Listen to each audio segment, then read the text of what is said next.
गीता में योग शब्द को अनेक अर्थ में प्रयोग किया गया है, परंतु मुख्य रूप से गीता में ज्ञान योग, कर्म योग, भक्ति योग, इन 3 योग मार्गों का विस्तृत रूप से वर्णन किया गया है।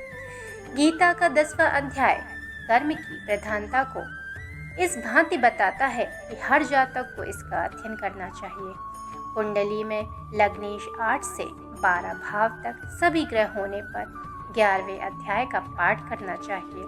12वां अध्याय भाव 5 व 9 तथा चंद्रमा प्रभावित होने पर उपयोगी है।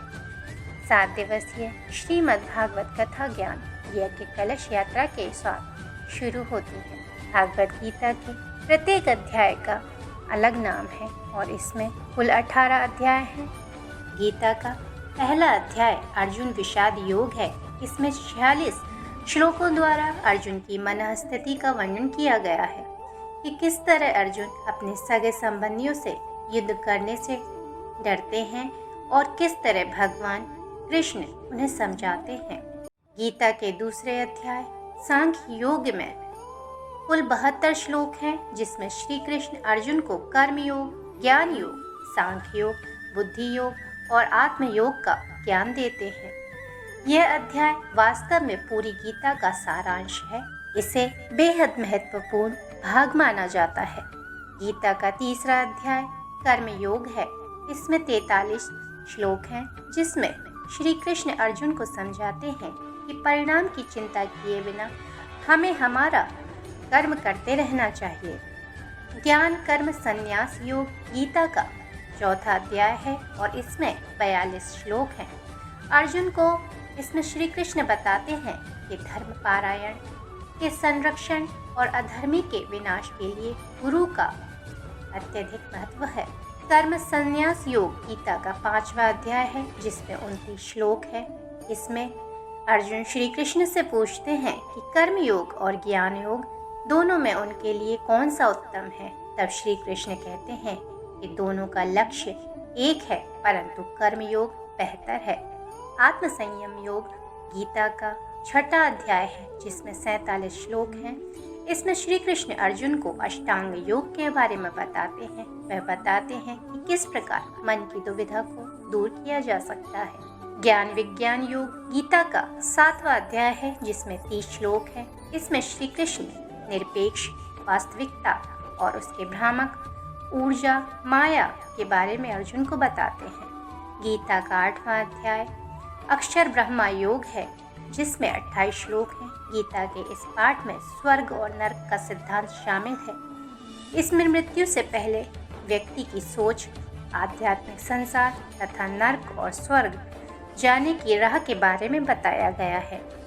राजविद्या राज गुहा योग गीता का 9वां अध्याय है, जिसमें 34 श्लोक हैं।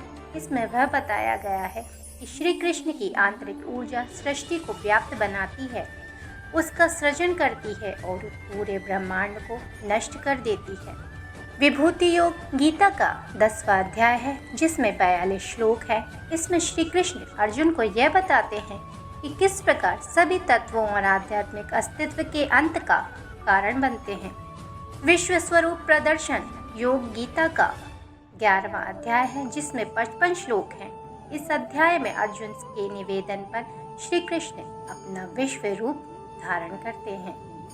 भक्ति योग गीता का 12वां अध्याय है, जिसमें 20 श्लोक हैं।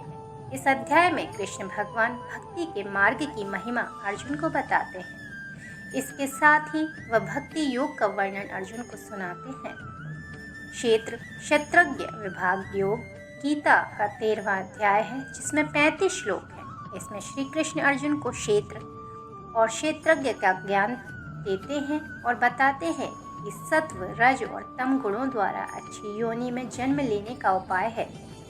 गणत्रय विभाग योग इसमें 27 श्लोक है और ये गीता का 14वां अध्याय है। इसमें श्री कृष्ण सत्व रज और तम गुणों का तथा मनुष्य की उत्तम मध्यम अन्य गतियों का विस्तार पूर्वक वर्णन करते हैं। अंत में इन गुणों को पाने का उपाय और इसका फल बताते हैं।